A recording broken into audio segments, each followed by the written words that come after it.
Welcome back to the Talking Devils podcast, brought to you by talkingdevils.co.uk. I am your host, Keane Franey, and here today, this is our new Friday podcast at 7 p.m. So I'm joined by former Manchester United players Lee Lawrence and Phil Marsh, here today to talk all things Manchester United. We're going to talk all the latest news. We're also going to talk the West Ham game this weekend. We're going to review Young Boys as well, and also the return of a certain Portuguese forward last weekend against Newcastle United. But first of all, Lee, just going to come to you first. Obviously, my first podcast. Usually, I have the Friday podcasts do with Phil every Friday. And so, first of all, welcome to the show. And look, first of all, just in terms of you've come through the Manchester United Academy, you've done a lot of things with United in your early career. What was it like coming through the Manchester United Academy and especially at the Cliff as well? What was that experience like? I got picked up at 8, and I got picked up at 8, got scouted at 8, and then got my first contract at under 9s. Went through every age group then up to get my first team squad at the age of 21. The experience is something which unless you've done it, I don't think you'll ever fully understand, getting brought up in a club which, I supported from being a young child. So obviously getting to play with the guys, seeing Eric Cantona, David Beckham's growing up. I'm actually putting training sessions on for you.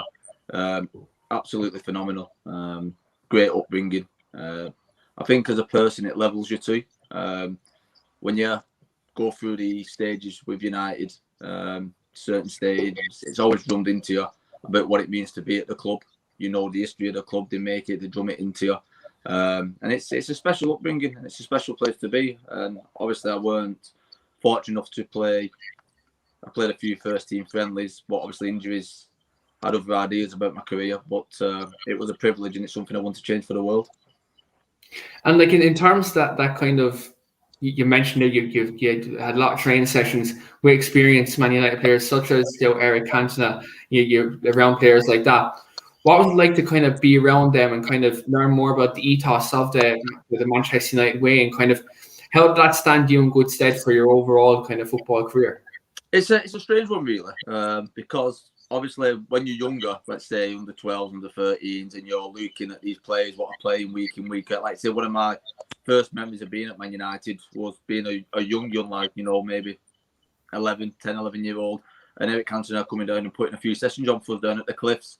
And obviously, mega superstars, the guys you've watched on telly, you're trying to be the same player in your back garden, and then starstruck, obviously. But I think when you get older, you just realise we're all just kids who, a majority of us grown up on council estates, here and everywhere, and just been really good at the game. There's no people thinking there's someone or anything like that. There was just genuine, down-to-earth, lovely guys who was really good at the sport. And I think that's what you start to realise as you get older and start integrating with them more, and obviously getting signed at 16 and being in and around them at the training ground. Obviously, eventually training with them. Just lovely, down-to-earth guys who, they've all had a great upbringing and they all love the club through and through. And in terms of this, I'm going to come to both yourself and Phil kind of on this.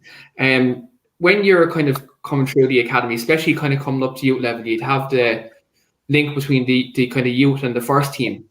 When you see the likes of the first team players at the time where both of you were at the football club, those such as Paul Scholes, Ryan Giggs, Roy Keane, what was that kind of experience like, especially to kind of feel the aura of these players at that time who were kind of at the pinnacle of English football? Do you want to go, Phil, or? You go, mate. You carry on. I'll come after you.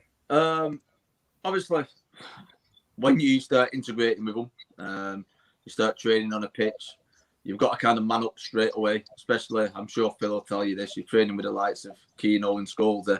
They'd put a foot in, even if you was a young 16, 17-year-old kid and they was coming back from injury and they was coming playing with you, trying to get this fitness back up. They would put the foot in, they'd give you a kick, they didn't mind. So you couldn't be too much in all of them. You had to get stuck in, which was great because, they didn't give you that helped us in a way as we developed through the youth and getting a little bit older. That helped us a lot with, preparing us to get into the reserves in the first team.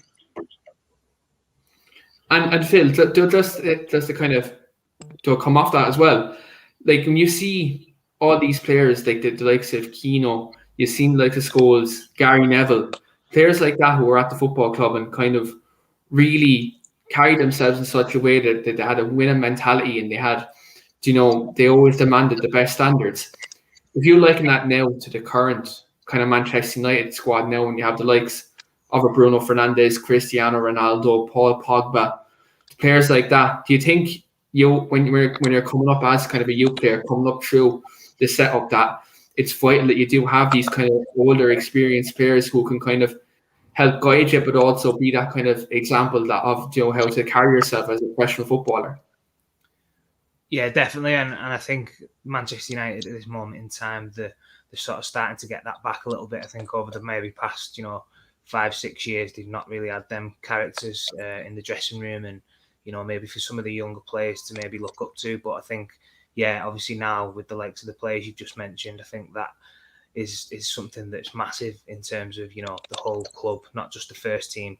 These younger lads who are looking up to these kind of players and wanting to sort of mix with them on and off the training ground. If they're don't see them as though they're bothered or they're doing the wrong things, then it just sends the wrong messages across the board. But I obviously have fond memories of when I was there, and likes of Keane and Scholes and Giggs and Ferdinand, all them kind of players was exemplary on and off the pitch, and everyone would be treated the same. They'd let on to you, they'd have a conversation with you if you wanted to ask them a question about anything. It wasn't like, oh, you're only a youth team player, anything like that. It was fantastic, and I think that is why, especially at the time, myself and Lee were at the club, that was why they were so successful, because of that sort of everybody felt valued, and I think that was what Sir Alex sort of instilled into everyone. Which obviously led to sort of great success and the amount of trophies that they won. And Lee, just to come to you just on the back of that as well. Now, obviously at the moment we've heard reports already since Cristiano's kind of come into the football club that he's kind of making an impact already. He made a big speech at the team hotel last week. Stories are coming out that usually the team dinner, the players would have a dessert. Everyone's looking at Cristiano and they see him not get a dessert. Do you think players like that who carry, especially Ronaldo, you look at young players at the football club now, such as Mason Greenwood, Hannibal, Shul Shortiri, Anthony Elanga, do you think now for their development now, looking at the likes of Ronaldo and Pogba, especially players who kind of carry themselves and get their nutrition right and stuff like that, do you think this could be kind of a great signing for the next generation of the Manchester United players coming up? Because obviously both of you know that Manchester United Academy is one of the best in the country. Massively, absolutely massively. I've been saying it all along. I spoke to a guy this week. I think he runs the Scandinavian Supporters Club, and I was saying Ronaldo obviously is fantastic for the first team, but the club overall, like I say, for the young lads who's progressing from the first team to the kids, which are just starting out. Like I said earlier about the Eric Cantona story, when we was kids, one of my favourite memories, one of my first memories, Eric Cantona, who it was obviously the Ronaldo of his time, coming doing a coaching session. Now imagine the young kids there now trying to learn the trade at Man United, and they've got arguably the best player what we have been for the last 10 years coming, watching them, maybe putting a session on even there. It's fantastic. It's not just fantastic, like I say, for the club. It's fantastic for the whole club. Everyone from the lowest levels to the very top. It can only be a good thing. I mean, one of my fondest memories really of Cristiano was, I don't know if Phil come on out, we had a first team Christmas do, and the lads used to let the bird in a little. There was the likes of Rio, Wes, a few of us having a drink, playing drinking games. It was the first time I went, so obviously I got a little bit carried away. I think it was Cristiano's first season with us. It is a vague memory because, like I said, I had a few debbies. But what we can remember of it, me and Wes, who was downstairs, I think one of us, I'm not saying which one, was being sick in the toilet. We turned around, Cristiano Ronaldo had a bottle of Evian in his hand and was combing his hair. So that just shows the level of dedication he had when he was, a young 18-year-old lad coming to the club. And probably that's why he's been the best and still is one of the world's best now. You know, that dedication, fantastic. And it's I mean, from even when we played, the level of most players now, the dedication's gone a lot higher and the nutrition's a lot better. But he had that when we didn't have it at that time, you know. So no surprise to me at all why he's doing what he's doing and still doing it now. And you see his level of physique. He came to United as a boy and left as a man. Like, he left literally probably one, like, the perfect physical specimen that a pro footballer could have. I spoke to Phil a couple of weeks ago on this podcast when he came back, and reports were obviously released that he came back, and we were in a very jubilant mood. We're so happy in terms of when he came back, and Phil told us a very interesting story about how his Ronaldo had this kind of winning mentality where Phil played against Ronaldo in a game of table tennis and beat him in a game of table tennis. And then a couple of weeks later, Ronaldo comes back and he wants to play against Phil again and ultimately wins. Like, that obviously shows his winning mentality in terms of, you know, he hates losing, absolutely hates losing. In terms of yourself and interactions you've had with Cristiano, have you had any interactions in the training ground, in the canteen, stuff like that, you know, that kind of really showed that mentality as well?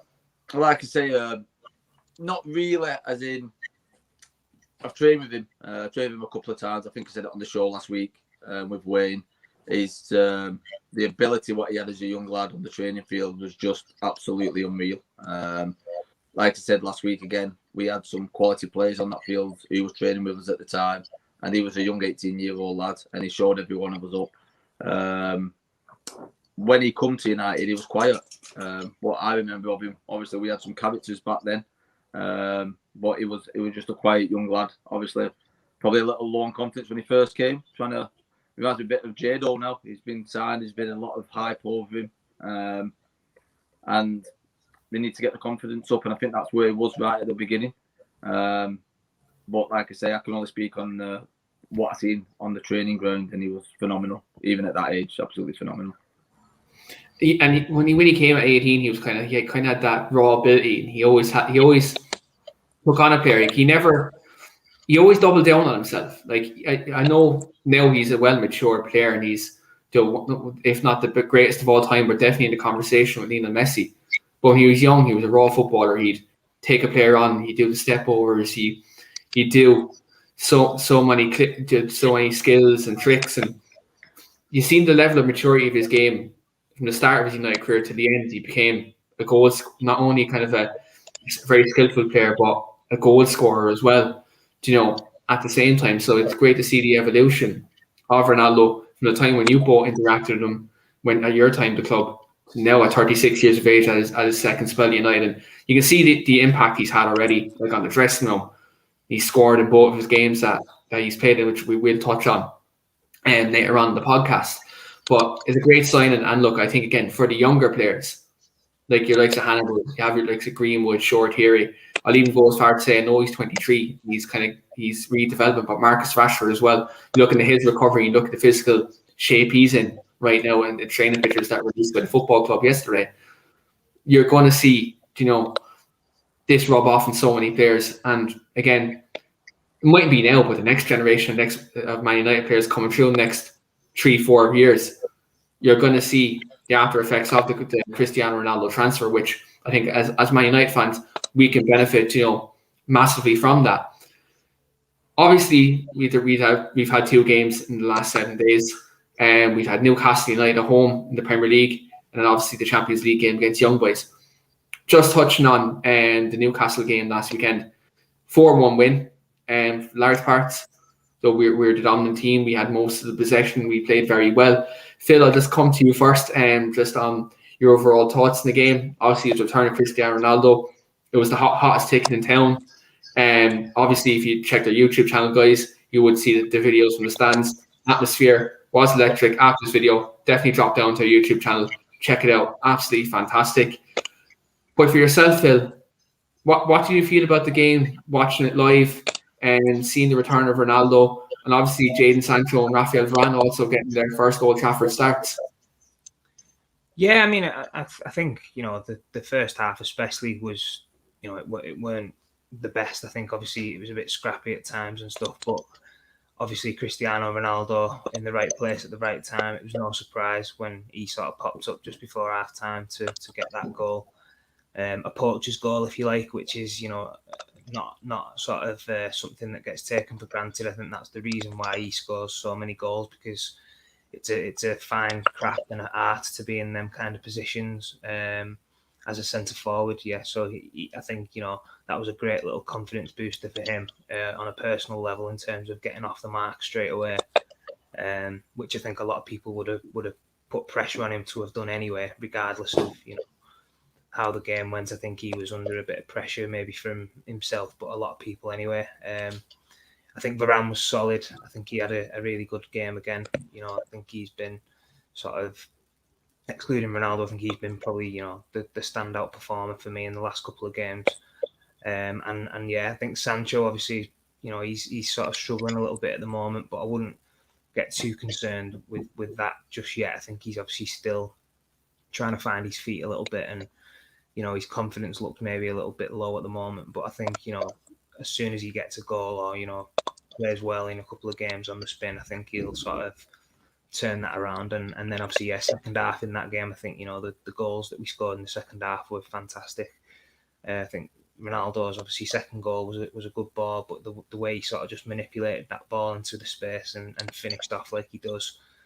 And then obviously Bruno's was unbelievable strike. I think he's got that kind of strike in his locker, and he fully deserved that goal. I think he was fantastic in the second half especially, and then good for Jesse to obviously come on and get a goal. That would have done a lot for his confidence, although the following game against Young Boys, obviously that's probably took a knock now, but for him, he's just got to sort of keep trying to take his chance when he gets the opportunities at the moment. Yeah, definitely. And I think when you touched on it there, second half especially, I think we got on the front foot more. We really we dominated possession of the ball. I thought Nemanja Matic, for me, flew under the radar in terms of his performance. Like he kept breaking up play. He was starting off attacks. He was keeping it simple in midfield and kind of kept us in control of the game. I think with Sancho, people might have criticised his performance, but I've seen glimpses of what he can do in terms of beating a player, in terms of getting the ball early into the box. Now, all the time it didn't come off, but one thing he kept doing was consistently trying. Now, when he gels with the team, I have no doubts that he is going to come good. Like, people tend to forget with Jadon Sancho, if you look at his time at Borussia Dortmund, it takes him a couple of months into the season before he really hits the ground running. Like, especially if you look at last year. I remember I mentioned this to you before, Phil. You look at Erling Haaland's time goal scoring record at Dortmund last year. That didn't pick up until Jadon Sancho's form picked up. And Sancho picked up from like November to the end of the season. And his goals and assist rate was very good. And there was no coincidence that Haaland's numbers went up too. So I look at Sancho, he's traditionally a slow starter when it comes to the season. But once he gets his match sharpness, I have no doubt he will be a very crucial player for us. Bruno as well, I thought in that second half, his range of passing was really good. I thought he was getting into the right positions. He was working hard. And look, it capped it off with that goal as well. I think that was a sensational strike. And I think this myth that the media are after creating, that Bruno Fernandes and Cristiano Ronaldo can't play together, is just completely false. I think we've seen over the two games that they have played together in the United shirt that they can gel. I think that's just a misconception by the media. And look, overall, I think Rafael Varane brought that kind of stability to our defence. And Luke Shaw, that was a fantastic run and pass for Cristiano's second goal. And that first touch by Ronaldo to get onto that left foot was really good. Now people can talk about the goalkeeping, they can say keeper could have done better. But all in all, look, good performance in that second half, really killed the game, professional performance. And it was 3 points. I think that's, look, yes, the first half might have been a mixed bag, but if you look at, if you want to win trophies and you want to be thereabouts, you have to put in professional performances. And that's what we did. We got the 3 points. We moved on, obviously, to the Champions League. But all in all, very happy with the result. And it was one of these times where we played the game and not the occasion. Because in previous years, when we've had big occasions in Old Trafford, especially in the last kind of 4 or 5 years, we played the occasion, not the game. But this time it was different. We played the game, not the occasion. And we got the 3 points. And look, ultimately, that's the most important thing. Lee, what were your overall thoughts in the game as well? Because there was a couple of times in the game where we were caught in the counter attack, and there was stages where it kind of happened through the middle of the park because Paul Pogba was trying to get forward a lot and make things happen. Would you be slightly concerned with our midfield in terms of being caught in the counter because we so many attacking players, or is it the case that our attack will bail us out more often than not? I like Scott. I said it last week on the programme. I think Scott's going to be a massive influence this year for the team. Yeah. I think we need a box-to-box, hard-working midfield player. We've got masses of talent in that midfield. But I really do think we need an all-round, good, attacking, defending, hard-working midfield player, which I know Donny's got brought in for it. Again, got subbed off the other day. Couldn't see much of him. I don't think Donny actually did anything wrong at all in the game against young boys, but I think he does the simple things really well. It doesn't seem to have much influence on the game as what I've seen. Again, we can't judge too much because we've not seen too much of him. I didn't really follow his career at Ajax, so I can't take that into consideration. I can only see what he did, what he's done since he's been here. I am a little concerned. I really do think we need, a good central midfielder. Roy Keane, Paul Scholes, like you say, something along those lines. My worry when you're on about Sancho, great player. He did it really well at Dortmund, like you say. My worry when we was going to buy him was, have we not already got that player? Have we not got Greenwood?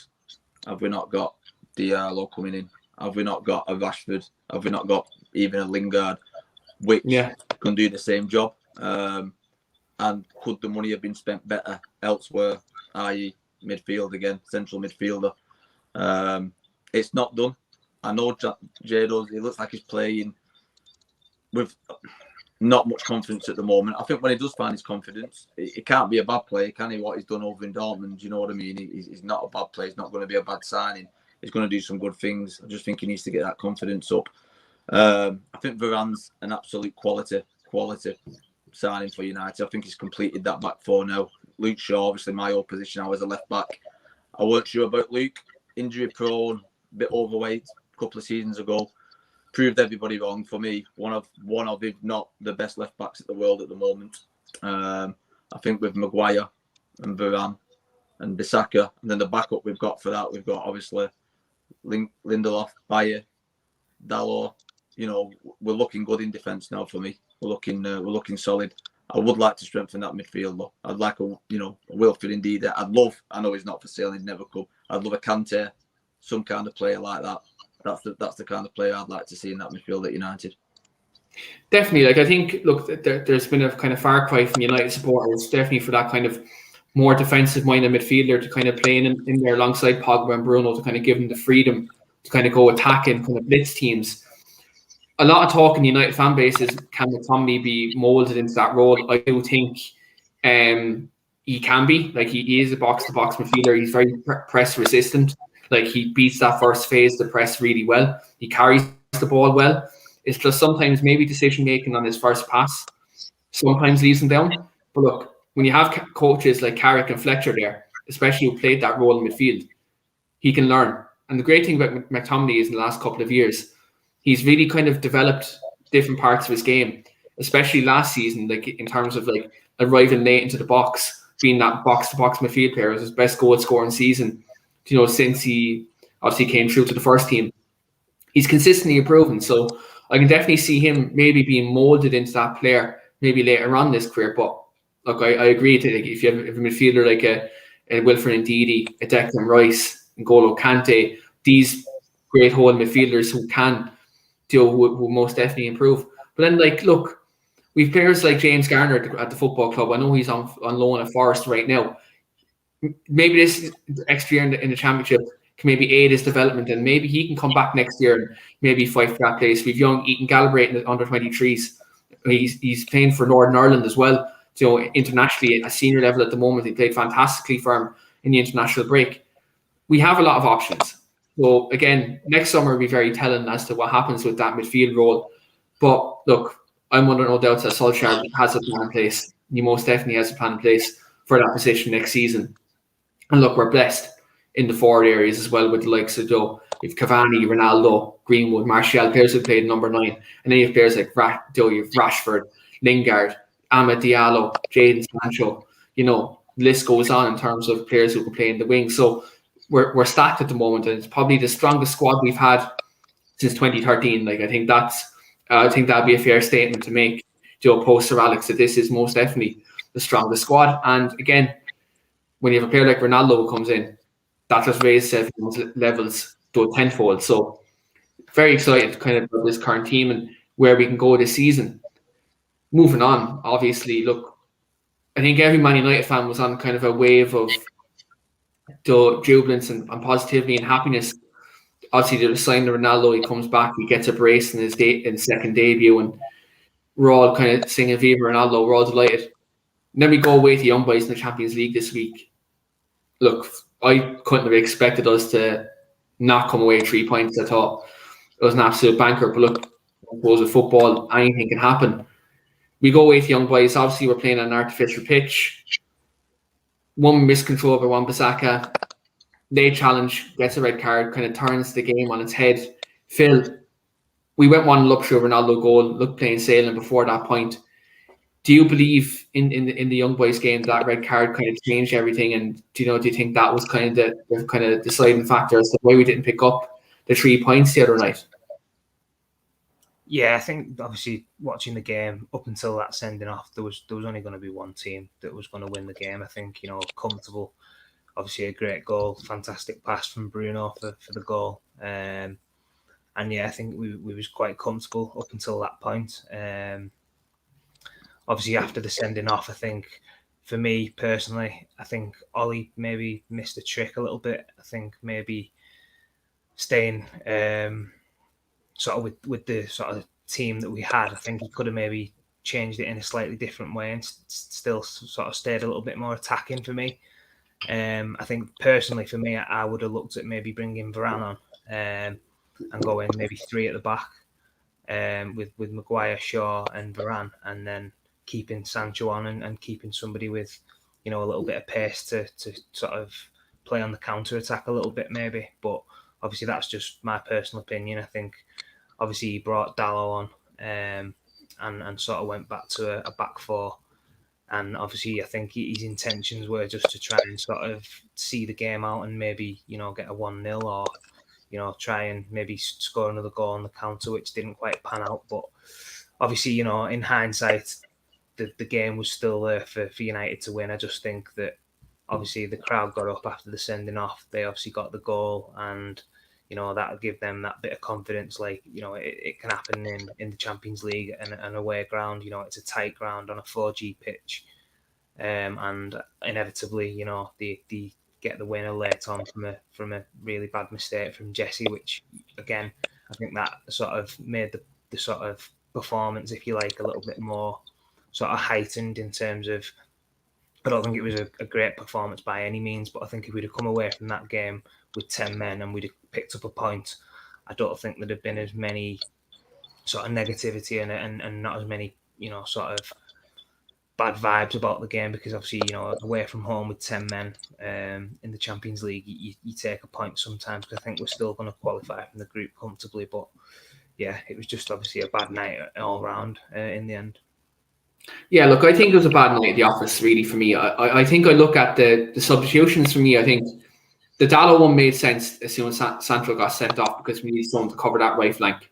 Sorry, as soon as Wan-Bissaka got sent off, it made sense for the shape. I think that, like, for Dalot to come on and, maybe the Van de Beek one kind of mystified me a bit, because bringing on the extra defender and dropping out a midfielder kind of gave Young Boys the impetus in the midfield and more control in the midfield. And, obviously we sat with a 5, and then we didn't have any control of the game after that. I think if you wanted to maybe kind of stamp the midfield, maybe Matic could have came on for Van de Beek, and you could have went 4-4-1 rather than kind of a 5-3-1, in that regard. But look, it is what it is. Like, I think you can see from a sense what all he wanted to do in terms of maybe, look, we're 1-0 up, get Varane on, let's just get through the second half, and look, let's hope for the kind of the best, and let's try to maintain the result. Obviously, as you mentioned, Phil, the crowd being there, that's obviously the deciding factor. They really got up on after Wan-Bissaka got sent off. Obviously, as you said, like a 4G pitch, players aren't used to playing on that. The amount of water that they actually thrown on the pitch before the game and at half time, just to kind of make sure the players could string a pass together, like, it wasn't playable. And like, look, when a man gets sent off, the rhythm of your play, it can be disrupted. Now, I'm not making an excuse saying, all these things happen. There's a reason why we didn't win. Obviously, we still have enough quality to win the game. We're Man United at the end of the day. But look, these things can happen. You move on.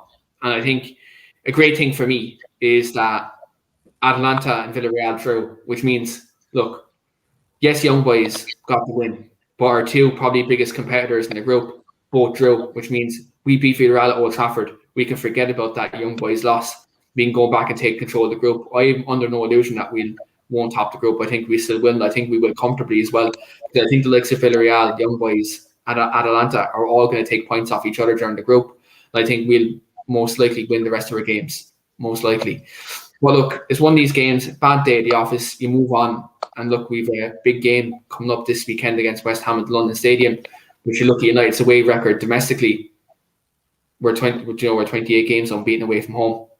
We've the record now. So, look, let's hope we can continue that form domestically. Lee, how do you feel about the game yourself? Because obviously, Ronaldo, like Phil just mentioned, scored a goal from a brilliant ball by Bruno Fernandes. Do you think at the moment it was just a case of man sent off, bad night at the office, and we kind of move on? 100%. Like you said it a few times, a bad day at the office. A few bad decisions for me. Like Phil said, I think we sat back too much. We invited too much pressure on ourselves. Again, we should have, for whatever reason, when we always go down to 10 men, it's notorious. We never do well. I think that's, I don't know why it is. We just never seem to do well when we've got 10 men. But moving from that aside, it happens in football. We all have bad days. Teams have bad days. Kick back now. We've definitely got enough to do well against West Ham. There's not much more I can say in it, really. It's forget about it, move on, play well, get back at that team spirit, what we know the guys have got. We've got that much talent on that pitch that we should easily be able to, although West Ham are a good team, we should easily be able to put a team out what can do the job. Yeah, definitely. And I think we'll move on now to kind of looking at the West Ham game. We're going to look at tactical setups, kind of how you both think we'd set up, and kind of looking at the opposition as well in terms of what threats they can bring to us. Phil, it's come to obviously like midfield. I think this weekend it's a very big talking point. Like Tomlin's been back in full training. Obviously this week, the Man United played very well at Old Trafford last week. Fred is obviously a reliable figure for Ole Gunnar Solskjaer. And Van de Beek as well. Look, during the week, for the 45 minutes he played, I didn't think he'd done too much wrong.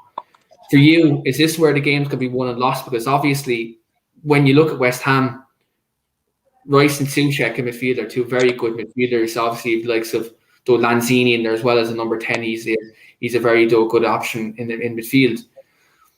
When you look at our midfield too, because we'll probably go our usual 4-2-3-1 against West Ham, who would be your two going into the weekend? Because obviously West Ham have a very big physical presence in there.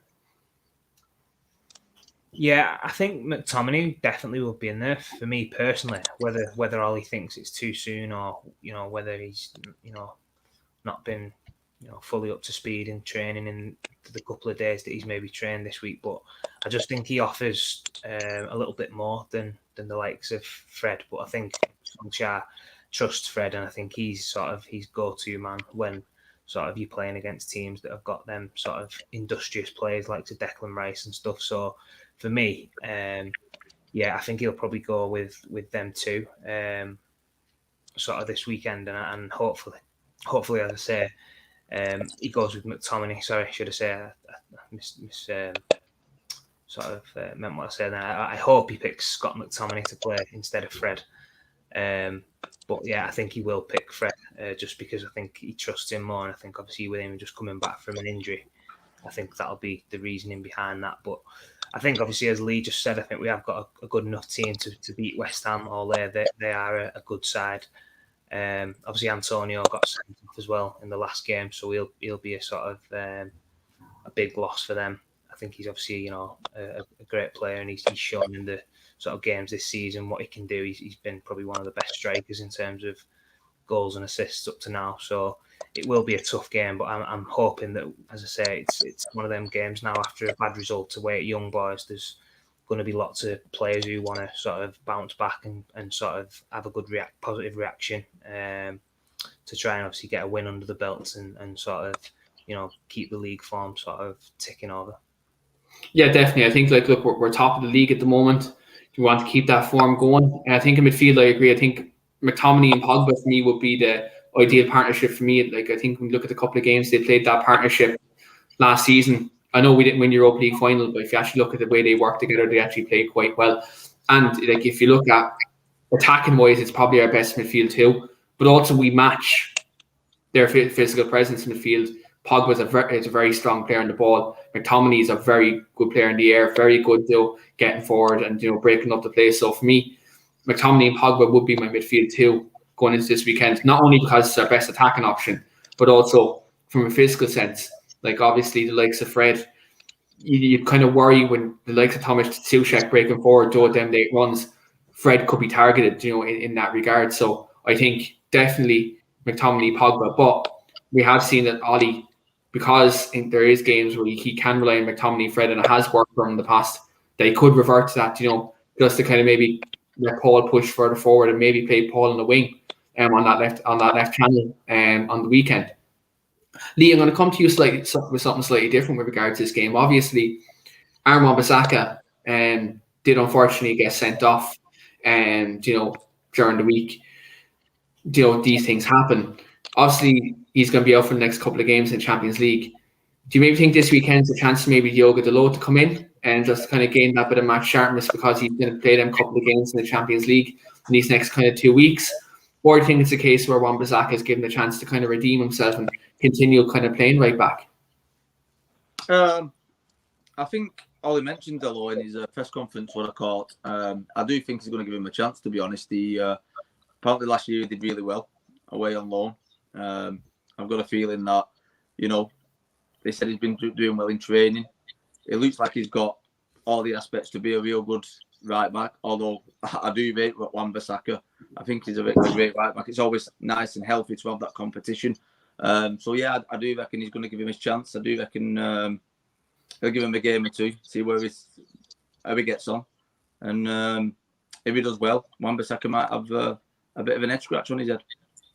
Yeah, I think if you look at also like with the situation with fullbacks last year, we brought in Alex Telles in Porto, and that really kicked Luke Shaw up a gear. Like, Luke Shaw really drove on, and he became, as you said, you mentioned earlier in the podcast, one of the best, if not the best, fullback in world football. If you look at the last 12 months, his form for United, form for England, absolutely outstanding. Do you think maybe the return to Lowe after a very fruitful spell, at AC Milan, he done very well as a right back and a left back, that this is going to help push Wan-Bissaka even more and maybe have that kind of Alex Telles effect that had on Luke Shaw last season?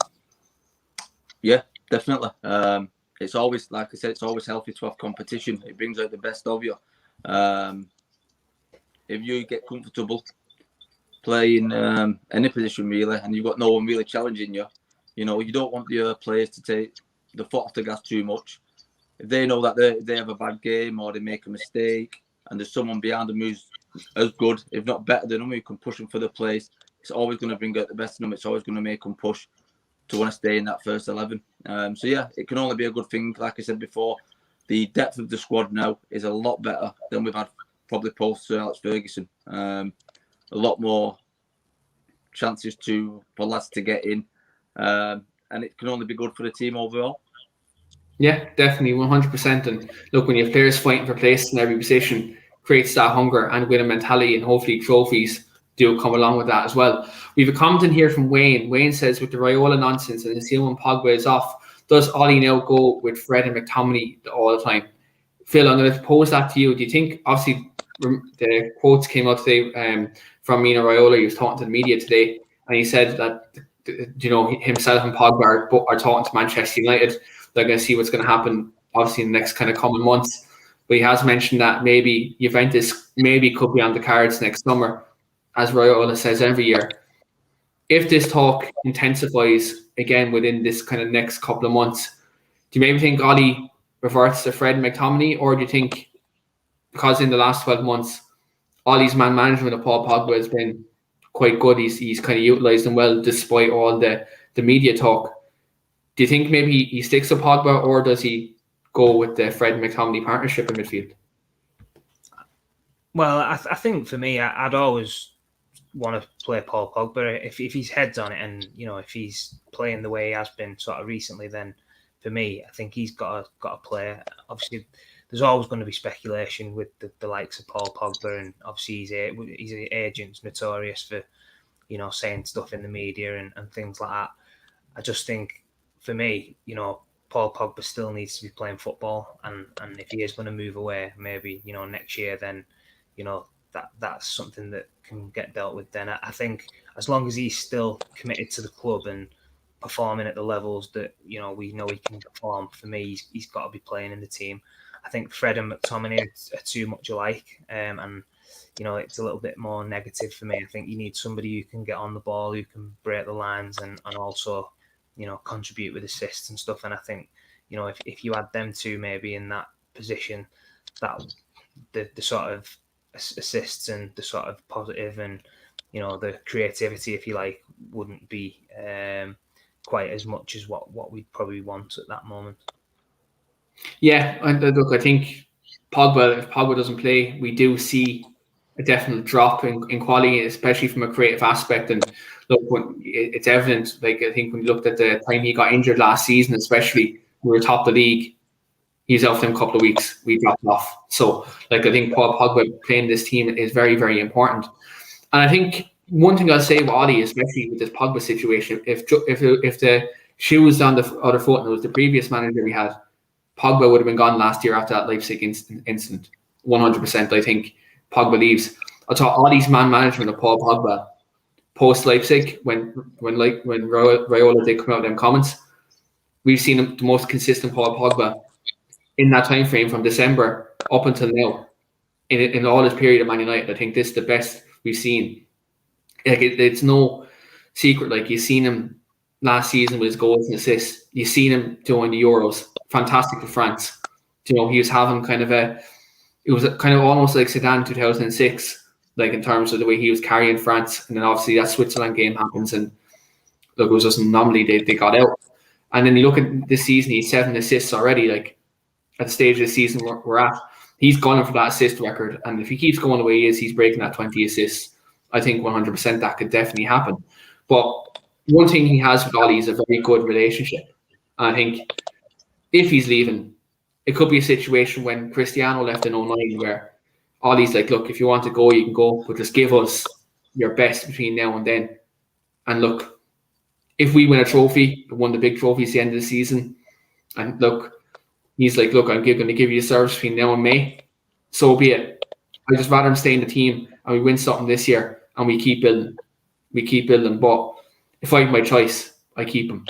I do everything we can to keep him, because the likes of him or Fernandes in midfield, if Cristiano Ronaldo, if you're young up and coming Greenwood, Sancho, Rashford, like, you need to keep all these top players at the football club. But look, we'll see what happens. We'll have to watch this space in the next coming months, especially between now and January, because in January he can sign a pre-contract with an overseas team, i.e. PSG, Juventus, Real Madrid, teams like that. They will come sniffing around come January. So I think if United really want to keep him, the period of time between now and December is crucial. Also crucial is to get the results as well, because if he sees things are going his way, he'll sign that contract and he'll show the ambition and to stay at the football club. But let's wait and see what happens. Lee, what's your overall thoughts with the Pogba situation at the football club? Going back to your previous question, would you play him or would you not? Also, Wayne's previous question. Yeah. Got to play him. You can't not play Paul Pogba. Massive influence on the pitch. He's changed my mind over the last couple of seasons. I wasn't sure, if I'm being honest. A few seasons back, I didn't think his attitude was right. I didn't think he was a Man United player. Last couple of seasons, he's done really well for me. He's been one of our best players. I think on his day, he is one of the best midfield players in the world. Strong, quick, can hold the ball up really well, can score the goal, can create something out of nothing. Even if it does look like, again, his agent's creating a lot of controversy, which that's what he does. You know, it's you can't have Paul Pogba in your team with that agent and it just be nice and quiet and just getting on with it. It's never going to happen. So it's going to always happen this. But for me, play him. Definitely play him. Hopefully, he sees what Ollie's trying to do. He's seen in the signings we're bringing in. He's seen what the club and the direction the club wants to go in. And hopefully, if he sees that and we start getting the results, and like I say, we start looking like we're going to start winning trophies, he's going to want to stay there. Why would he want to go anywhere else? We're the biggest club in the world. There's no need to. Yeah, definitely. And I think if you look at the way Juventus are going now, especially if you look at Serie A, just because that's the talk at the moment, they're not doing well. They're just after losing Cristiano Ronaldo. They're having to get rid of players off their wage bill. Manchester United is most definitely a more exciting project at this moment in time. Like, you get one of the best players of all time in Ronaldo coming, Jadon Sancho, Rafael Varane. Talks of maybe Rice next summer and someone else. Like, why would you want to leave United at the moment? Like, it's an exciting project at the moment, and there's a clear vision. But then, look, there is times where players do want to play overseas and they do want to play at certain clubs because of where they are from nationally, and you have to respect that as well. I think you have to take that into consideration as well. So we'll see what happens. But as you said, Lee, like, I think it's massively important that we keep him, because if you have to replace him next summer, I think you have to replace him with two players, not just one. Like, you'd have to buy a defensive midfielder to provide that cover. You'd have to bring in another a world-class box-to-box midfield player. But Paul Pogba was probably on his day the best number 8 out there. So who would you bring in? Like, whoever you bring in, it's going to be a good player, an adequate, like a good replacement. But is it going to be someone who's going to be as good? I don't know. I don't think so. Like, if you look at other midfielders in world football who are similar to his level, Kevin De Bruyne, Man City, he's not going to come to us. You look at players like Yuri Tielemans, how much is he going to cost off Leicester City? Will United want to do business with them after the Harry Maguire transfer? So I think Paul Pogba, for all parties, it's best he stays at United. But it just depends on what happens, because obviously, being from France, does he want to finish his career maybe at PSG and maybe they'll try to win a trophy there and maybe have the opportunity to play with Messi because he's after playing with Ronaldo now? Does he see that as a project that he could go to potentially? There's a lot of moving parts. And I think these next, 2 or 3 months, results-wise for us, is very important, because we're going well, win an advanced stage in the league, Champions League. We can really put the money on the table. And we're also looking to give Bruno a big contract as well. Like, if we showed that we mean business and put our money where our mouth is, then I think Paul Pogba can definitely stay at this football club. And again, like, why wouldn't you want Paul Pogba? Like, on his day, he's world class and he's unplayable. And he's shown in this last 12 months, he's not just a central midfield player. He can play in the number 10 role. He can play out wide. So, like, he's a jack of a few trades. So, again, 2 players to replace him. Why not just keep him? I think that's very important. Yeah, I 100% agree. They've got to do everything they can to keep him. Like I say, ultimately, it's going to be down to the player. If what we hope is going to happens this year, I can't see why he'd want to go anywhere else, like I said previously. Like I said, there is the law of going back to PSG, playing with Messi, which he may want to do, like you say. But you look at the squad now, what we've got. We've got 6 or 7 world-class players. Not very good players, world-class players for me, anyway. I think that squad's only going to get better. We're going to bring bigger players in, I'm sure. I think we're definitely going to start winning some things. And for me, United need to do everything they can to keep him. Yeah, 100%. Fingers crossed. 100%. Kind of still touching on the game on the weekend. Our away record, lads, has been absolutely sensational under Ole Gunnar Solskjaer. West Ham, obviously in the weekend, that posed its own challenge. They're in flying form at the minute. Obviously Mikel Antonio has been one of the best strikers in the league this season. Put Mikel Antonio aside, is there any other players yourselves you're concerned about and kind of coming into this weekend that we maybe would have to watch for the opposition? Because obviously we have our own threats and we're Manchester United and we have a fantastic team. Phil, I'll come to you. Is there anyone at West Ham, apart from Antonio, who's kind of impressed you and we kind of have to keep an eye out for at the London Stadium on Sunday? I think we've touched on two of the biggest players in terms of Declan Rice and Thomas Souček. I think, they're always going to be big players for West Ham. I think obviously Souček's a real threat. He's good from set pieces and obviously a dangerous player. Obviously Fornals has been, playing quite well for them this season as well. He's come up with a few goals. But no, I just think West Ham are one of them teams where, they're all sort of decent players. They always work hard. They've got good quality from wide areas. And Cresswell, who gets forward well, I think he's a sort of a underrated player for me. I think he's an excellent Premier League left back, and I think he comes up with a lot of assists and sort of goes under the radar a little bit for me. So he's obviously somebody who's going to be maybe a little bit dangerous from that wider position.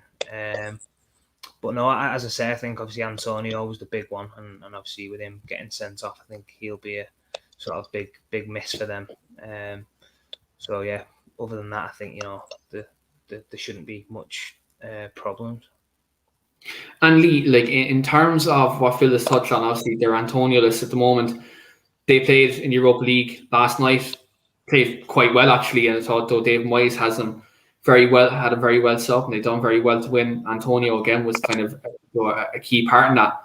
What do you make of David Moyes' time at kind of West Ham at the moment? Because obviously he had a spell at United and he's had a couple of spells at different clubs as well, though since in Real Sociedad and Sunderland. And his reputation kind of was nearly almost in tatters. But it seems like now since he's come to West Ham, he's really rebuilt his reputation. We're kind of seeing the David Moyes kind of from his Everton days. So what do you make of his time at West Ham so far? It's been superb for me. His Everton time, like I said, speaks for itself. What he did with Everton all them years, we all know that he's got the pedigree to be a top class manager. I wasn't disappointed, to be honest, when he got the appointment to go to United. I'm sure it's well documented that it was Alex Ferguson which wanted him in. I think he kind of got him the job at the end of the day. So obviously, the best manager in the world sees something in you. You can't be a bad manager. He's had a few, like I say, didn't really happen with United for whatever reason. He's had a few dodgy spells elsewhere, but I think he's got the West Ham team now playing really, really good football. They look like a team. They don't look like a team of individuals. They actually look like they're playing like a team. They've got some really good players, like Phil just said, Souček in the middle. What's the guy's name? Is it Benrahma? I think he's Benrahma, yeah. Yeah, he's another one we've got to be careful of. Tricky little player. Koufal at right back as well is very good. Pardon? Koufal at right back is very good as well. Yeah, Fornals. Overall, they're a good side, and it's not like I say, it's not going to be easy at the weekend whatsoever.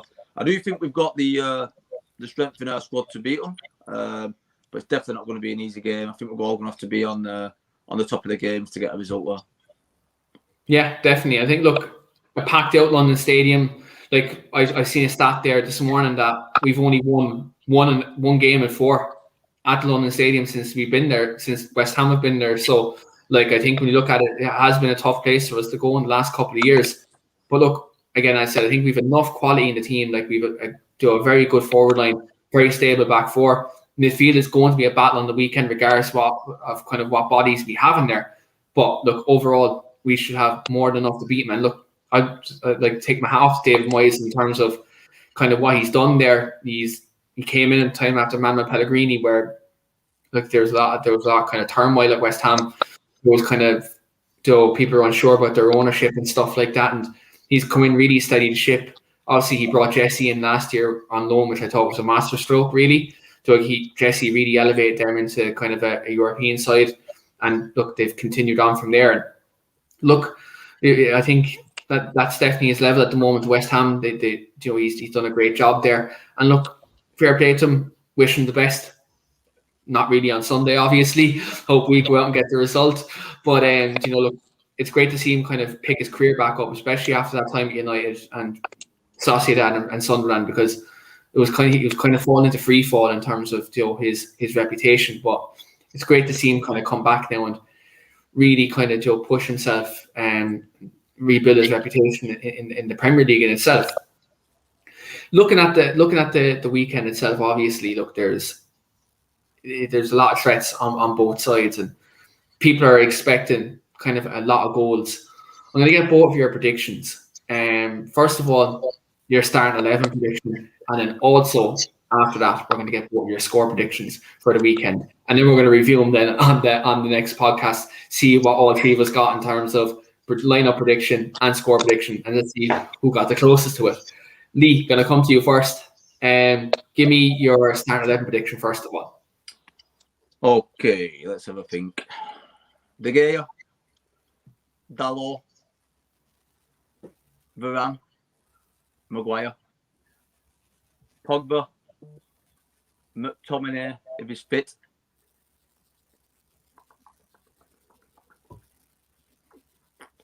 So I have a think now. Greenwood, maybe. Ronaldo. And I'll go for Bruno. Is that 11? Bruno. Is that 11? Yeah. I think you're missing, yes, you went Greenwood, Bruno, Ronaldo up top. I think you're missing a left-sided player. Let's go Martial. Right. So just to review Lee's 11, he's gone with David De Gea in goal, Diogo Dalot right back, Raphael Varane and Harry Maguire centre back, Luke Shaw left back. Gone in midfield two of Scott McTominay and Paul Pogba. He's gone with 3 attacking midfield players of Mason Greenwood, Anthony Martial and Bruno Fernandes, and he's gone with Cristiano Ronaldo up top. Phil, do you have a different starting 11 from Lee? I think my team's probably the same as Lee, except I think just going with what I think Ollie will pick. I think Ollie will play Fred instead of McTominay in that position, just off the pure basis that obviously Scott's only just come back and he's maybe not quite fully up to speed. So I think Fred would come in that position. And also I think he'll probably start Sancho ahead of Martial just to try and sort of get him sort of a little bit of confidence and trying to sort of, I think if he doesn't play him now after coming off the other night against Young Boys, I think that would probably be a really sort of bad sort of confidence booster for him, like in terms of him thinking, oh, I've got dragged off and then I'm not starting in the next game. So I think he'll play Greenwood, Bruno, Sancho, and then Ronaldo up front. Yeah, that'd be frightening. I think again it'd be great to see Jayden get a start, and hopefully hit the ground running this weekend, because that'll battle between him and Koufal on that left / kind of right side. Be very good. Comment in here from Wayne. Wayne says Lee forgot the left back, was missing the left back, maybe wanting to pick himself. That's big to boost the shin guards down to London on Sunday. I can't run upstairs now, never mind when we're in the football field. I'm going to go my starting 11 prediction as well. I'm going to go David De Gea in goal. I think he's done fantastically well this season. He's really picked himself up. Right back, I've been debating this all day when I'm thinking about my starting 11 prediction, because it's great to see Dalot kind of come in and get his minutes, but I think that's potentially going to happen on it's a Tuesday, Wednesday in the Carabao Cup at Old Trafford. I think that's when he'll start getting his minutes. I'm going to go for Varane and Maguire at centre back, Luke Shaw left back. I think with McTominay, he mightn't be fit to start, but I think he'll be in the squad. I'm going to go slightly different to both of you. I'm going to go Nemanja Matic and Paul Pogba, middle of the park. I'm going to go Greenwood on the right, Bruno on the number 10. I'll go Sancho off the left, but I would have liked to see Jesse get a start to kind of redeem himself on the fact it's at West Ham because he played there last season. He might know the weaknesses of their defenders, and he could be that kind of X factor. I'd like to see him redeem himself during the week, but more than likely it's going to be Jadon Sancho on the left. And obviously, look, the man picks himself, Cristiano Ronaldo. As the number 9, I think, look, his first 2 games, he's made an immediate impact. And look, again, he's shown why at the prime age 36 that he's one of the greatest, if not the greatest player of all time, and why he's kind of adapted himself into that kind of classic number 9. We look at his goal last week, his movement to kind of be there, poacher's goal. Look at his movement. Like Bruno, like when you look at the angle of the pass, that pass had no right to get to him. But Ronaldo still made that run expecting it to get there because that's natural striker's instinct. So, great to see Ronaldo at this football club, and really, me myself, just selfishly reliving my childhood again at the prime age 25, reliving my childhood again, seeing Cristiano Ronaldo back at the football club. And look, I'd absolutely love if he scored this weekend, which takes me to the final part of the podcast, which is score predictions. Going to come to you first, Phil. What's your score prediction for this game on Sunday? I'm going to go for 2-1. 2-1 away victory. I think it'd be a tough game, as I say. I think West Ham are a good side, and I just think, obviously, without Antonio, they will probably struggle a little bit in terms of that attacking threat. But I do think they will score, but I just think that we'll nick it and get a 2-1 victory. 2-1. I think it'd be one of them games where I'd be sitting there with the pillow over my face, thinking I'd just be absolutely sweating watching the game. I think it could be a very close game myself. I think it's going to be competitive, especially, I know I keep saying about midfield. I think for me, that's where the game's going to be won and lost, because they're really strong. And at home, they're like the West Ham fans, they'll be up for it. But we'll be well up for this game, because our away record speaks for itself. And I think when you look at that young boys game, they will want to play that out of them. They'll want to get that out of their heads, and they'll want to really kick on, because like Liverpool and Man City are playing the day before. Looking at their games, they're probably going to win and win comfortably. United will want to keep that up, because when you look at the title race this year, there's going to be about 3 or 4 teams in the title race this season. And with that, you're going to have to be winning more or less every game. There's no room for error, like in terms of dropping points this season. So this game is crucial. 3 points is a must. So my score prediction, I'm going to go 2-0 United. I think we get one either side. I think we get one each half. I think it will be a tough game, but I do think we will have enough in our locker to definitely pick up the 3 points and definitely, move on to the Carabao Cup game against West Ham and then Villa next week, which I'm happy to say I'm going to beat it back in Old Trafford next weekend. Absolutely cannot wait. Lee, what is your score prediction for Sunday? Okay, so I totally agree with you. I think it's going to be a 1-1 loss in the midfield area. I think my prediction is we'll start off slow in the first half, but I think the quality will shine through in the second half. And I'm going to go for, in the end, a comfortable 3-1 lead. And I've got a feeling Ronaldo may get a brace. Oh, yeah. I absolutely love the sound of that. It was great seeing him get back in the score sheet. And look, the more the media talk and say he's finished, that's only going to drive him on tenfold. And if he keeps scoring, it's going to wind everybody up, which for me, I absolutely love it, because when we're winding people up, or Ronaldo's winding people up, that means we're doing well and we're getting results and we're picking up the points. So that's massively, massively important. And look, let's hope we're sitting here next Friday after 2 wins, win today and a win in the League Cup as well. And we're really looking at a game against Villa at Old Trafford where we're talking about how well we've done in the last 7 days and got that young boys game out of our minds. So just obviously before we wrap up, just to remind you guys, do smash like the video, hit that subscribe button below Phil, just right to Phil there, right below the Talk Devils logo, and do hit that bell notification, because we do have loads of podcasts here on Talking Devils. We do have the Monday podcast with Phil and Paul Parker. Wayne and Paul Parker, and we do also have Wayne's podcast with Gordon Hill as well. So do check that out as well.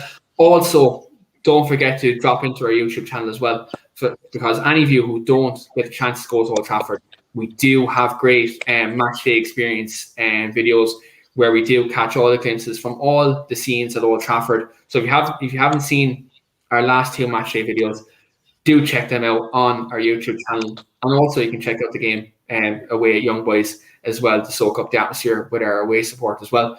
Do check that out as well. And also don't forget to check out www.talkingdevils.co.uk and check out our most recent blogs this week about all things Manchester United as well.